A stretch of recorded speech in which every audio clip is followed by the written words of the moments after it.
Good evening. Breaking news right now at 10. More civil unrest tonight on the streets of downtown Salt Lake City as dozens of people protested the ruling in the death of Bernardo Palacios Carbajal.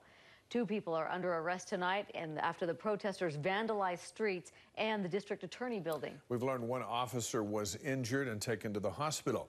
Police kept their distance for a while until the protests turned violent with the smashing of windows. We have live team coverage tonight with our news specialists. We begin with Alex Cabrero, who followed the protests from the beginning. Deanie, it's pretty much right now the aftermath of the protest. Right now outside the Salt Lake County District Attorney's office, we could see some police officers and investigators just going over the damage, maybe trying to figure out who was responsible for what. Now, this was a night a lot of people thought could get out of control with protesters, specifically because of Sim Gill's ruling.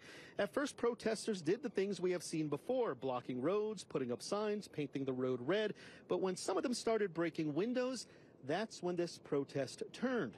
We have video of that moment. A couple of guys started smashing ground floor windows of the Salt Lake County District Attorney's office. Now, this is something we haven't seen before when this group protested in the past in front of the DA's office. However, when that happened, police moved in, and they moved in fast. A line of police officers met with a line of protesters, and the shouting began. At some points, officers charged towards the protesters, then backed off. Then protesters started marching through the city, chanting things like "Justice for Bernardo" and "No justice, no peace." This went on for a couple of hours before more officers arrived and started yelling at the crowd, telling them to disperse. Then at about 9 o'clock or so, police were able to get most of the protesters to leave. Now, back here on camera now, again, there is quite a bit of damage to clean up at the DA's office, broken windows and red paint everywhere. But once again, it will be cleaned up. No doubt, Dave and Deanie, it was another tense night here in downtown Salt Lake City. Another night that a lot of people here are not going to forget. Back to you. Alex Cabrero, another night of outstanding reporting by you during our live coverage, Alex. Thanks. After the police pushed the protesters away from the DA's office, then they began to march. Morgan Wolf continues our team coverage with more on the police tactics used tonight. She's in Chopper 5. Morgan? Hey there, you guys. We don't have our camera on right now, but we can show you exactly how big this paint spill is in front of the DA's office. You can see it very clearly from up here. We're hovering around Main and 500 South. We still have police presence, but something you're not seeing are any protesters. They cleared out within the last hour, but again, look at the magnified of this spill here. It is just very large. This is, a certain degree of vandalism that Chief Mike Brown said that he was prepared for, but not all of it. We were willing to allow some vandalism, but then they returned and started to breach windows. We just cannot allow that to happen.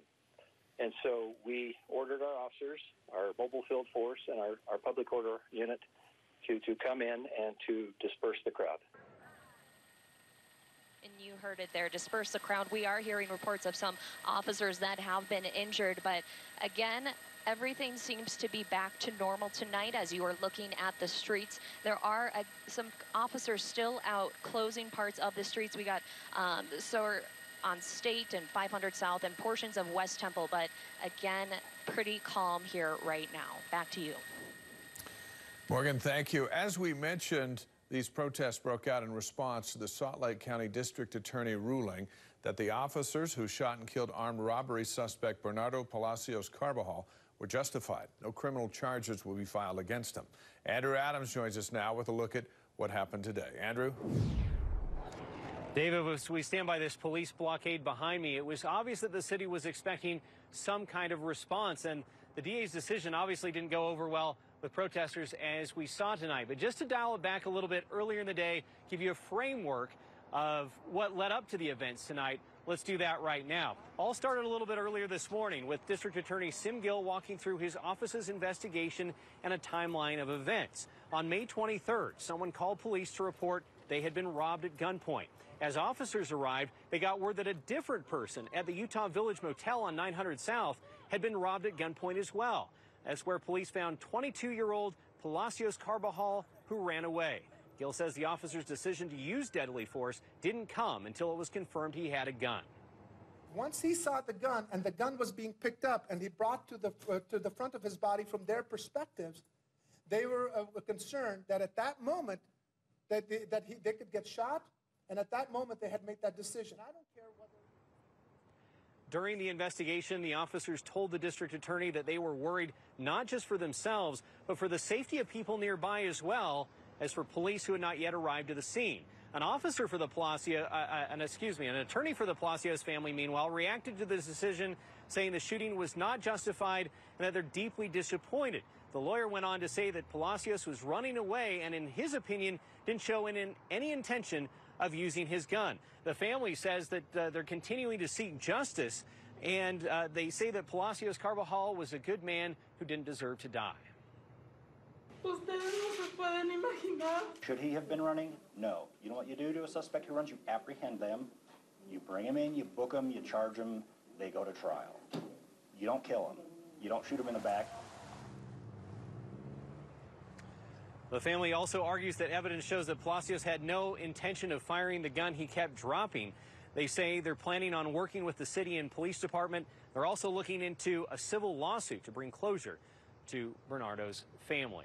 Well, as you can see here, still a police presence downtown. Occasionally, we've heard dispersing protesters who still live in the downtown area voice their displeasure at officers. But again, mostly dispersed as we speak right now. For now, back to you.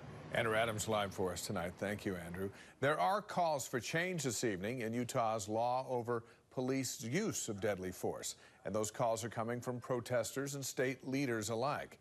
Because the officers involved in Palacios' death won't be charged, attorneys for his family say the goal is to bring about change on a larger scale. Institutional change from the bottom up, from the simplest police procedures all the way up to changes at the legislative level. It seems like nothing is changing. And so I understand that they're wanting to now take to the streets. The district attorney says his office will soon release proposals on how state laws could be changed. Stay with KSL as we continue to follow all of these developments and the changes that may come from it.